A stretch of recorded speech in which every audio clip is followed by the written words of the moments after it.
Alrighty, so I have never really done anything like this, so I just wanted to talk about it a little bit.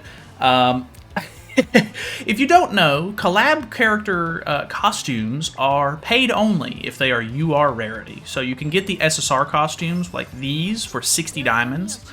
They are bundled. You cannot buy them separately at all, which is a little unfortunate, but it's not a huge deal. But the UR costumes like this one, or this one, you know, Glass has 2 of them, and then they came out with a whole suite of 4 for the old characters, and then each of the old characters has 2. There's a lot of money to be spent when it comes to collabs. Obviously, this is a part 2 to the original Shield Hero collab, so I already had all of the UR costumes from the original collaboration that they did, but I did actually go ahead and buy all of the new costumes that they put out, which that's definitely on me. This isn't going to be like a video like, I can't believe they scammed me, or anything like that. It's completely my decision to buy any of the costumes or anything like that. You know, they are pretty exclusive. If you don't buy them pretty much when they're out, they're pretty much gone.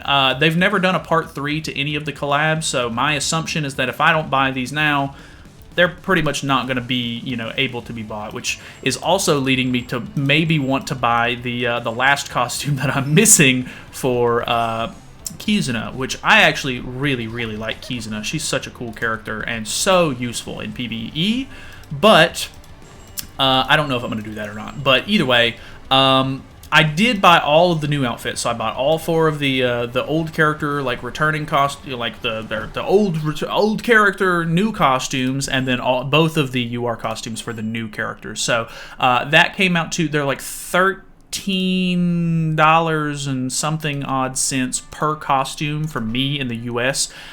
It totaled out to, I had to buy 8 different costumes, because 2 for the new characters, 1 for each of the old characters, so it ended up being 4 characters, 4 costumes, totaling $110.96.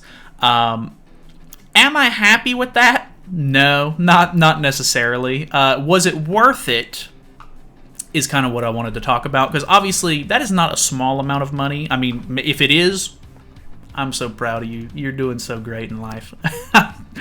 Come here. Give me a hug. Anyways, if that's not a big deal, you know, by all means, not a big issue. You know, do it up. Spend your money how you want. Obviously, I'm not, you know, trying to tell you how to do anything. But if you're like free to play, small spender, anything like that, I'm just going to talk about each of the characters and whether or not I would actually invest into them or not. Fitoria. Actually phenomenal. So far from what I've used, obviously we're not like, you know, very far into the collab or anything, but there's tons of evidence already from like JP's side of content, like, you know, they've been using her, going crazy with her and everything. From what I've used of her so far, actually insane.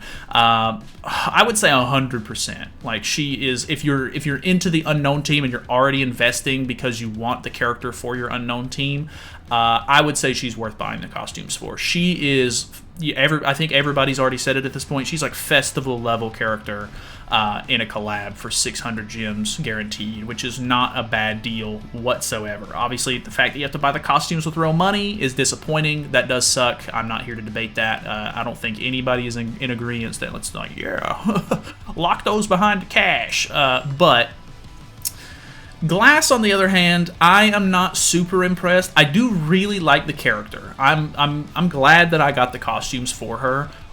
Would I recommend everyone get them? Absolutely not. I do think that she's very hit or miss. I think that she is a cool character that can be used for fun team comps. I haven't, you know, done extensive testing or anything yet, but realistically, unless the character can kind of hold her own, I'm probably not going to use the character all that much. I'm not even a huge Unknown fan in the first place. I do buy the costumes and stuff because I make videos on the game, of course, and I want to be able to use any character that I need to for videos. For the regular layman, I think that's the term, for the regular player, average man, probably not worth it, to be honest. Glass, cool character. I love the outfits, actually. The outfits are actually cool. I don't know that I would spend the money on it, personally. Last up, we have the old collab characters. Starting with Naofumi. Naofumi has evolved. I loved the defense team. If you haven't seen any of the videos from me showcasing any of these characters, they're already up on the channel as of the time of this video being out, so feel free to go look at them. You can probably tell which ones are good or bad from my sort of impressions. I do voice my thoughts at the end of each video. But Naofumi, insane. I loved the defense team, but this man has cut ties from that very niche team that they never are going to make support for anymore. So just stop huffing copium on that. Trust me, I've huffed it all. But defense team's dead. He is now 100% a support for the human team, and he's doing phenomenal. He's actually insane. So good for the team. Just super good, in my opinion. Like, actually aged well. Great for him. He's the main character of the game. It would be, or the show series. It'd be a little bit disappointing if he was, you know, bad. So I personally do really like having the costumes for Naofumi. I think that they help quite a bit. I don't have any ultimate level dupes for him, unfortunately. He's only 1/6, and let me tell you, his ultimate at 1/6 is pretty terrible. But, you know, I like the buffs that he got. I like the changes that they've made. Next up is Raphtalia. I just got done making the showcase for her. 1000% the worst collab character in this collab now. No debating that with me. You cannot convince me otherwise. Her damage, she is built like a DPS character. Her passives and stuff are kind of built like a support unit, but her cards are 100% DPS cards. She has a Sever card and a Flood card, and they both deal no damage. Like, just terrible damage. Like, even, you know, using like higher level cards, like, she's a little bit specific. You basically need to have a stance going on, which is fine for the most part. Like, it's not hard to put a team together with some stances on it or whatever, but when you go out of your way to sort of like help min-max this character to do good damage, and then she hits like a 50k with, you know, a Flood card, like, who cares? Like, what's the point? Like, it's actually abysmal. So 100% would avoid investing into Raphtalia at this point. It's actually pretty disappointing, because if you don't know, they buffed Naofumi, they buffed Filo, and the buff that they did for Raphtalia was just removing a restriction that she had in her passive. So if you were playing during the first collab and you bought her costumes, they're pretty much gone to waste. Like, she sucks. Like, there's no real other way to put it. She's just bad, and it's very unfortunate, because she's a cool character. I know a lot of people like Raphtalia, but now that they've moved Naofumi over to the human team, Raphtalia is basically a standalone character that you're going to run on an unknown team, because that's where all the buffs are that she's going to need. And they didn't change the fact that she scales her damage off of defense. So like, you know, there's a lot of like attack related stat buffs and stuff like that you can get. Obviously there's a lot of basic stat buffs on the unknown team as well, but from my experience, and I'm probably going to avoid her like the plague now, not worth it in my opinion whatsoever. Filo is another older character, and I like Filo. I think she's okay. She's a very glass cannon character, and if you don't know what that means, it's basically like she can output a lot of damage, but she's very easy to kill. I think that she's okay.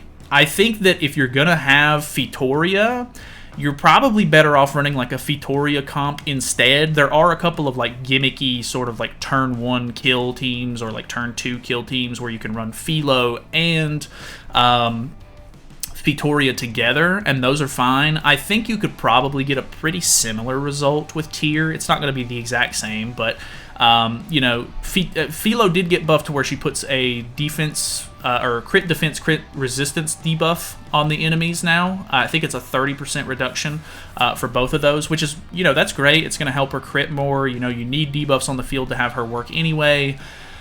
But I wasn't like terribly impressed with the performance. I think that she's probably going to age out pretty quickly like she did the first time. I don't really see there being too much longevity, other than if you want to use her as like a support for Fitoria, maybe just using her on the field to put those debuffs out there, do a little bit of damage with, or it's not a little bit, it's pretty decent damage. It's not bad whatsoever, but getting some damage off with her weak point skill, and then kind of relying on Fitoria to sort of like take the win. Because let's be honest, if you're using Fitoria, you're probably going to be relying on her regardless, because she's just so much better. So pretty middle of the road. I think that you could invest into her if you really wanted to. I probably wouldn't really recommend it if I'm being completely honest. Like if it was me doing it over after experiencing the characters a little bit, Raphtalia and Filo are characters I probably wouldn't buy costumes for personally. And then last up, you have Kizuna. Kizuna is 100% a luxury purchase. Like, they gave the character route for free. She is a PvE-only unit. You can't use her in Demonic Beast Battle, which means that she's pretty niche, but she is god tier at the niche that she fills. Like, she is so good for pretty much anything PvE related except for Demonic Beast Battle. So, I mean, I've been using her for OG Demon for a long time, like, pretty much since her release. She's really good at, like, she ranks up her own cards, gives you big attack-related stats. Like, you know, once you get her, you know, buff card to level 3, it has basic stats and debuff immunity on it. Like, she's just phenomenal. Really great character. Super enjoy using the character anytime I can. So, do you need to buy the outfits? No, probably not. Yeah, I mean, she's a PvE character. Most of the time, you don't even need CC for PvE. And let's be honest, you're basically just using her attack card to level up or like rank up her buff card for the most part anyway, or just like getting that rank up gives you her passive, which gives you the attack related stats, which is what you're using her for. You're not really actually going to be relying on her for damage or anything. I mean, sure, damage isn't the only reason you'd buy costumes. You know, the defense and HP would help her tank more, but let's be honest, most PvE content's not extremely hard, and if it is, it's Demonic Beast stuff, and she's not actually going to be used there. She is incredible at being a really good buffer for Demon King as well. I know a lot of people, like, whenever Demon King first came out, they were like, I don't have Kizuna, like, she's a really good character to have for this, and what can I use instead? Thank God she's back, and they gave her away for free. It looked like they were just going to give Raphtalia for free instead, and that would have pissed a lot of people off. But I do genuinely really like this character. I bought the outfit because I like Kizuna and I like this costume. So you heard me earlier. I'm on the fence about buying the cowboy looking outfit as well, like the hunter outfit. I just like the character a lot. If you want to buy them because they're probably not coming back, you could. Definitely just a luxury purchase. You don't necessarily need them by any stretch, but that is my opinion. So $110 into the wallets of the developers. Do I regret it? I mean, not really. For the most part, for me specifically, I do make money by doing YouTube, so for the most part, like, you guys supporting the channel lets me be able to buy stuff like this and showcase it. So yeah, I'm kind of a niche case, but for the regular person who's not like a whale or anything like that, because whales are probably going to buy it regardless anyway, those are my thoughts. Fitoria, fantastic. Naofumi, fantastic. The rest of them, don't know if I would actually spend real money on them. You know what I mean? So, I don't know. Let me know your thoughts and opinions, because obviously this could be like a little controversial, maybe. A little bit of a weird take, because obviously these are my own personal opinions about the units themselves as well. So, I don't know. Take some of that with a grain of salt. If you really like the units, by all means, buy them up, man. Enjoy them. Like, I mean, if you want to have fun with a character, by all means, go for it. I applaud you. I play the game to have fun, and I think you should too. It's not always about sweating and going for max stats and stuff. If you just, want to have fun, go for it. But that's where I'm sitting on it. So thank you guys so much for watching. A little bit of a different video. Let me know if you liked it or not. Subscribe if you haven't already. I will see you guys tomorrow for some more showcases.